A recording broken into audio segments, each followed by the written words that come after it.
When you come to a crossroad and run into the winner and the quitter in you, listen to the winner.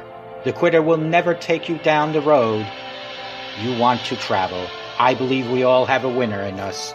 There is a winner inside of you. Sometimes we just have been around negativity for way too long, developed the mindset of a winner. The truth is, most people give up on their dream. Most people give up on their dream to live the average lifestyle. But it really doesn't matter what most people do. What do you do? Because you are different. You will never give up on your dream. You will never not listen to the average. You will always listen to the winner in you. You will believe in yourself when no one else does. You will believe in yourself when you have no reason to believe, and you will never, ever quit. I know some of you are going through a rough time right now. Some of you are going through the fight of your life, fighting for your future, fighting for your career, fighting for your family. Some of you are fighting for your life. And I'm telling you, don't quit. Do not give in. I know life can be tough. I know life can wear you down. But if you just stick it out, even if you don't get the result you will find, the character you show will be your reward. The fighting spirit you develop will be the reward, and it will serve you well for the rest of your life. Fight for what you want now, or fight against what you don't want later. You choose. Don't you dare quit. Don't you dare settle. Don't you dare get back down. Not today or any other day. When the tough moments come, never forget you are in that moment writing your own legacy. In that tough moment, you are setting the standard for your character. Do you have the character? Well, do you? When you come to a crossroad and run into the winner and the quitter in you, listen to the winner. When you make a commitment to yourself, you make sure you see it through. Never, ever quit. Even if you don't get the result, you will find the character you show will be your reward. Don't you dare quit. Don't you dare ever settle, and don't you dare ever back down. Fight for what you want or fight against what you don't want at a later time. And always know that God is right there with you. Just allow God to guide and direct you, and you will always be a winner. Good morning. Welcome to the Take Your Life Back Today show and radio show. One's on YouTube on channel Take Your Life Back Today show. One is here, right here where you're watching. My name is Ralph. I'm a host, an author, and an addiction recovery coach and life coach. I want to talk about the injustice in sentences between cocaine and crack. American drug laws make it pretty clear that our legal system thinks crack is extra whack. For instance, there are federal guidelines ensuring that people who get caught with crack are sentenced more harshly than those who are caught with powder cocaine. And incidentally, crack and cocaine are the same thing, just one is hardened. This is often what people are referring to when they mention drug-related sentencing disparities. The 100-to-1 rule as a law went into effect, and Congress did a serious injustice when it imposed much tougher penalties on defendants convicted of selling crack, form of cocaine, the kind most often used in improvised minority communities, than the ones that are found sold on streets are usually cocaine. In what's known as the 100-to-1 rule, federal law mandates a 10-year sentence for anyone caught with 50 grams of crack, about the weight of a candy bar.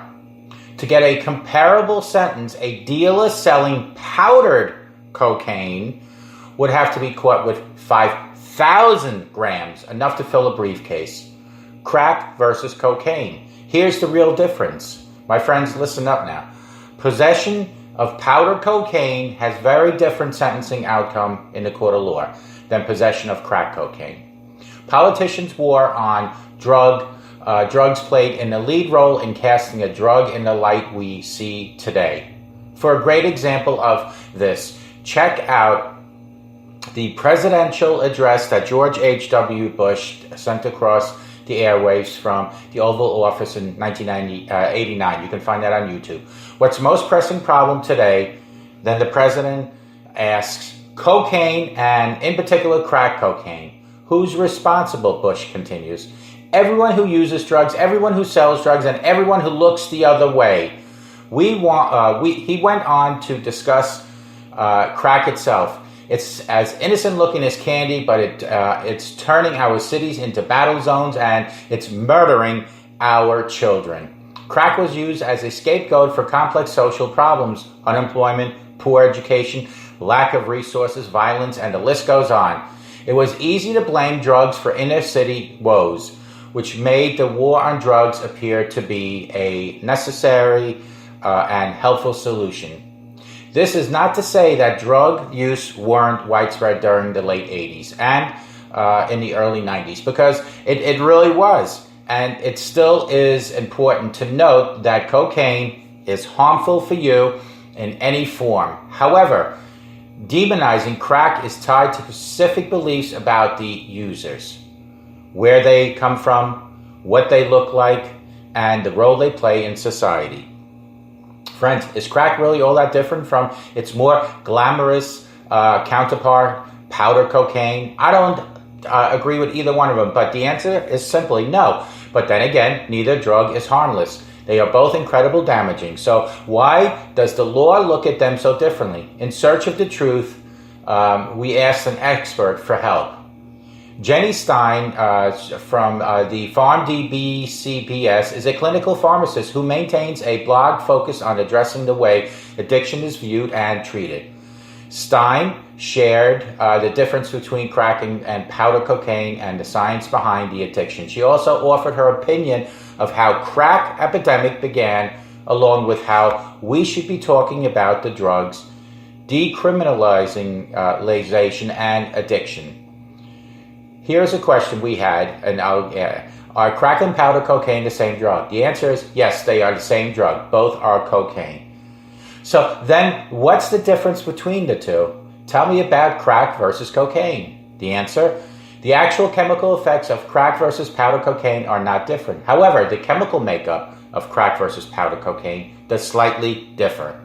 Powder cocaine is a hydrochloride salt from cocaine HCl. This is how cocaine exists in the nature from cocoa leaves. As a salt, it is soluble in water, stable as a powder, and usually snorted through the nose and absorbed through the nasal mucosa membranes. It can also be dissolved in water or melted and injected. Crack cocaine is the free-base form of cocaine. There is a longer scientific explanation, but basically it is not a salt. It is a powder cocaine that has been processed with a base, such as baking soda, to remove the HCl. In its free base form, cocaine is more hyperfolic, meaning it's able to be rapidly absorbed when smoked. Do you see the difference now? But they're both cocaine. Question: can you tell me about the way drugs are used and their effects? The answer is because powder cocaine and crack have different formulations, they are used differently and therefore have different effects. The different effects are 100% related to the way they are used, not the chemical formulation, beyond the fact that the differing formulations allow for different routes of administration. A high from snorter cocaine will hit you in about 1 to 5 minutes, be at its peak within 20 to 30 minutes, and the 1 to 2 hours is how long the high might last. The high from inhaled or injected cocaine will hit you in less than a minute, be at its peak within 3 to 5 minutes, and last about 30 minutes to an hour. Big difference.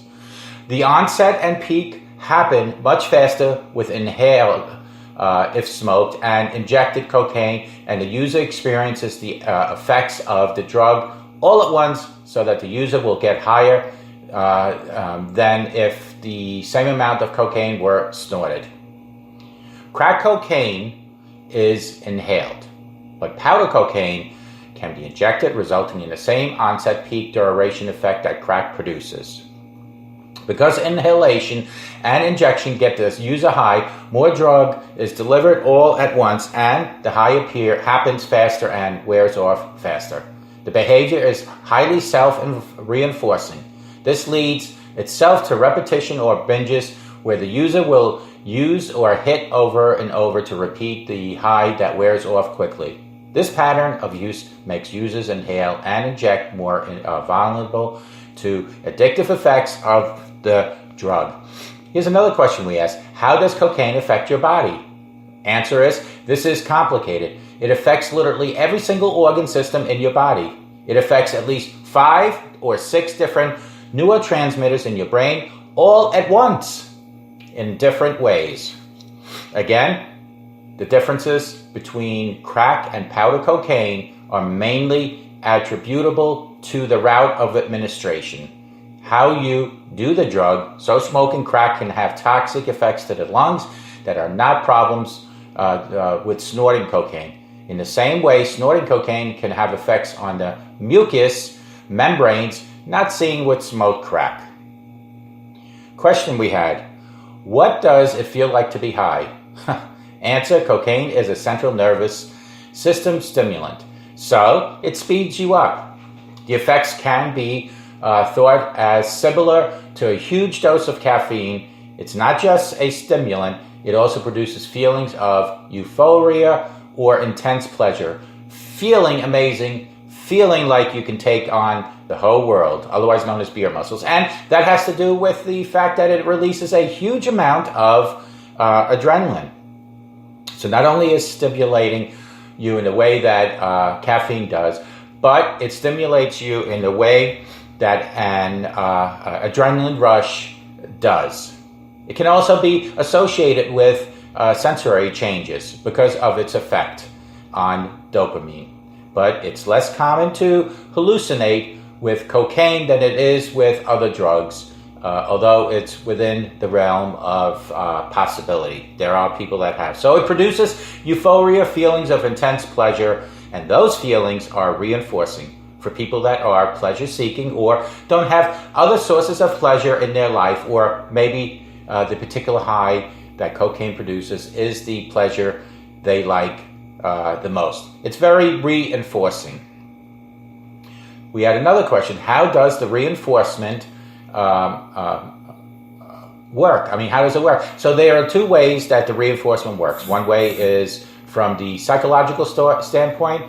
If you find something that's like medicine that works for you, that treats your illnesses, you're more inclined to want to take it again. If you're depressed and find an antidepressant that works for you, you want to use it more, don't you? You don't want to stop, even if it feels dangerous sometimes. That's one thing. People who choose cocaine as a drug of choice do so because it's meeting a certain need for them. That's sort of from the addiction standpoint. From the psychological standpoint, the way that it works in the brain is it increases levels of all these neurotransmitters in the synapses of your brain. Basically, if you have a feel-good chemical and it's supposed to hit you in your synapses little by little, but you put a whole bunch of it there, like when you do cocaine, it produces a lot of stimulation.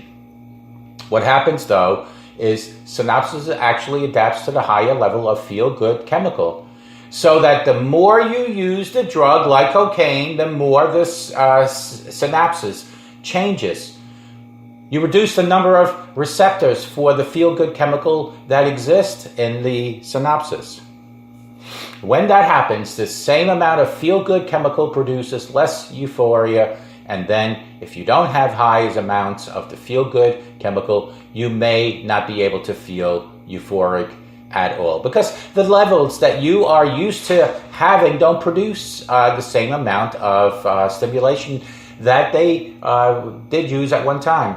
Those are the 2 things that happen.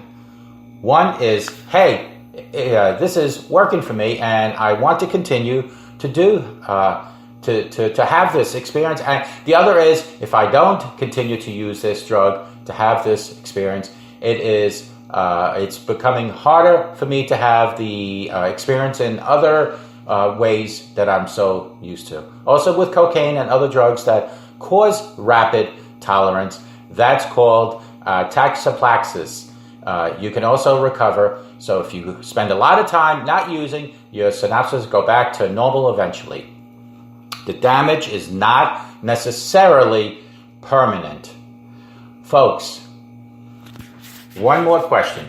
Can things that are not chemical drugs be reinforced. Absolutely. It's a myth to say addiction is caused by the drug. Addiction is a behavioral phenomenon that comes from the place of an individual having needs to fill. When somebody finds something that makes them feel good and makes them feel the way they want, it has the potential to be used in a way that's manipulative. What that means basically is you can drink and have it feel good and not become a problem. And you might not become a problem drinker because you recognize that you could use other things to feel good, or you recognize that sometimes using it would make you feel bad. Or you cannot have that happen at all when you drink and it makes you feel good. And so you double down and think, if I drink more, I'll feel even better. And that's true for anything in life. When it comes down to food addiction, for example, people may feel a sense of happiness, fullness, relief, or comfort when they eat. And that's what does it for them. Some people fail to recognize that it has limits, and they try to push it beyond the limits where basically food becomes their go-to for the feeling better or anything that makes them feel better. And that's what addiction does to you. It makes you feel like you're over-reliant, you're dependent on one coping mechanism, which then becomes manipulative and destructive. So Oreo cookies' effects on the brains aren't the same as cocaine effects on the brain, but behaviorally, they could be used in the same ways that someone would use cocaine.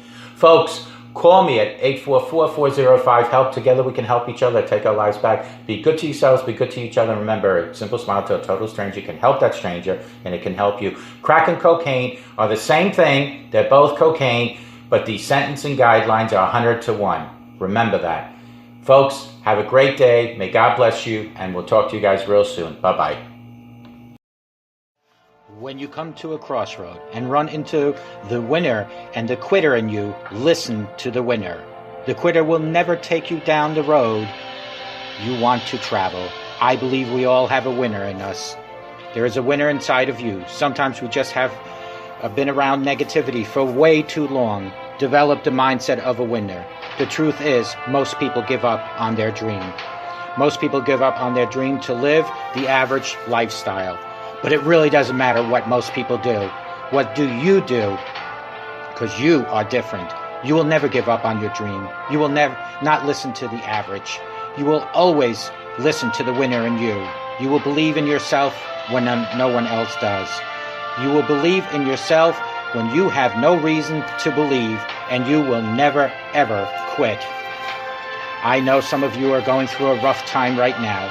Some of you are going through the fight of your life, fighting for your future, fighting for your career, fighting for your family. Some of you are fighting for your life. And I'm telling you, don't quit. Do not give in. I know life can be tough. I know life can wear you down. But if you just stick it out, even if you don't get the result you will find, the character you show will be your reward. The fighting spirit you develop will be the reward, and it will serve you well for the rest of your life. Fight for what you want now, or fight against what you don't want later. You choose. Don't you dare quit. Don't you dare settle. Don't you dare get back down. Not today or any other day. When the tough moments come, never forget you are in that moment writing your own legacy. In that tough moment, you are setting the standard for your character. Do you have the character? Well, do you? When you come to a crossroad and run into the winner and the quitter in you, listen to the winner. When you make a commitment to yourself, you make sure you see it through. Never, ever quit. Even if you don't get the result, you will find the character you show will be your reward. Don't you dare quit. Don't you dare ever settle, and don't you dare ever back down. Fight for what you want or fight against what you don't want at a later time. And always know that God is right there with you. Just allow God to guide and direct you, and you will always be a winner.